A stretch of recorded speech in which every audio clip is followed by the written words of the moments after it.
Gil Martin here, and welcome everybody to today's episode of the Daily Packers Post, where we give you in-depth daily coverage of your Green Bay Packers. We've got a lot to discuss on today's show. Don't forget to hit the like button and to subscribe so you get new episodes as soon as they drop, and we have new episodes every day, Monday through Friday. Today, we're going to discuss 5 players the Packers need to have a bounce-back season in 2025, whether it's because of injuries, not fitting in with the team's scheme, a slump, or the system that the team is in, or a combination of those factors. These are players who didn't quite meet expectations in 2024, but if they do bounce back in 2025, it will be huge for the Green Bay Packers.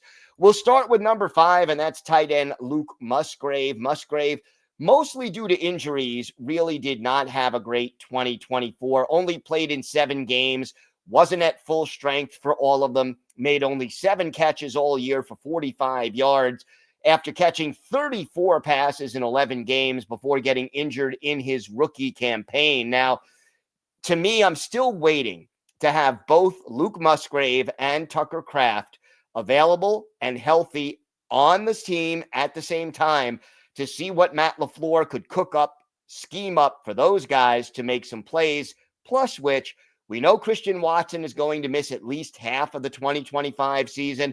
Luke Musgrave potentially is one of those few tight ends who can stretch the field, go down the seam, get deep, and make plays for chunk plays. And, the Packers really haven't had a consistent weapon at tight end who could do that since Jermichael Finley, and he retired about a decade ago due to injuries. So hopefully we get Musgrave on the field healthy, and we get to see what Musgrave and Kraft could do together at tight end next season. Number 4 on the list is quarterback Jordan Love. And, it was tough. I was debating whether or not to put Love on this list. And it's not that Love was bad in 2024. In fact, his quarterback rating, 96.7, was higher than it was in 2023, where he had a 96.1. Why did I include him on this list? Here's why. 2023, Love was okay the first half of the year and just lights out outstanding in the second half of the season. And this past year in 2024, he was better overall slightly than he was in 2023, but he didn't come close to matching the outstanding second half of the season that he had the previous year. And I don't know if I can expect realistically for him to play at that level forever. I mean, it was just an unbelievable streak, but you want to get somewhere closer to that. And you want to see more of what you saw at the end of the 2023 season from Jordan Love going forward. Now, injuries definitely played a role in Love's inconsistency last year. He suffered a knee injury at the end of the season opener against the Eagles in Brazil. Then he suffered a groin injury right before the bye in part because he was sort of compensating for the knee. And then he had that arm injury in the season finale against the Bears that he left the game early. And we don't know whether or not he was 100% during the playoff game against the Eagles. So, number 1, he has to stay healthy. And then the other thing is this: he's got to still work on his footwork. That will probably help improve his accuracy.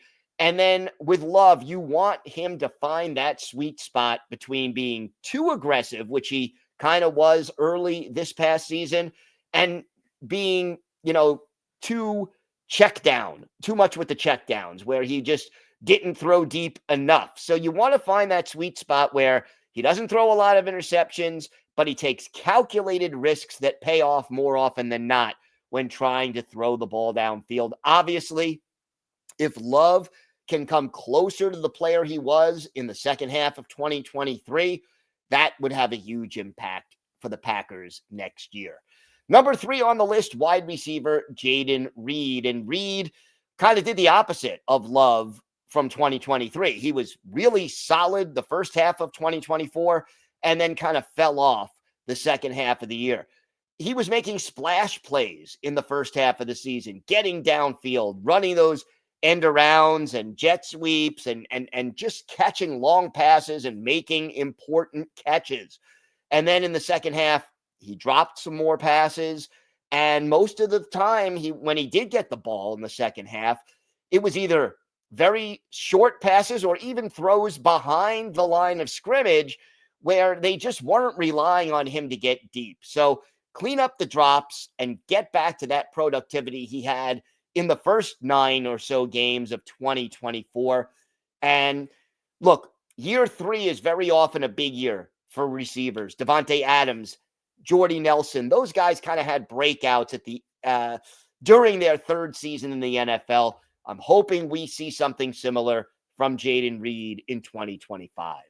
Coming in at number 2 on the list, defensive end Rashan Gary. Gary, I think the adjustment from the 3-4 to the 4-3 under Jeff Hafley, it took some time.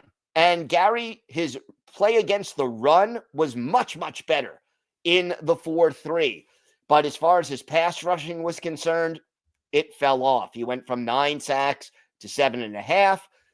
He had 22 quarterback hits in 2023, just went down to 15 in 2024, despite the fact that he was a year removed from the knee surgery that he was kind of tentative, in 2023 after coming off the surgery. So getting Rashan Gary to play back up to his potential and have a better year, I think having another year under the Jeff Hafley system, having that year under his belt will help, but we really need him to have a bounce back season next year.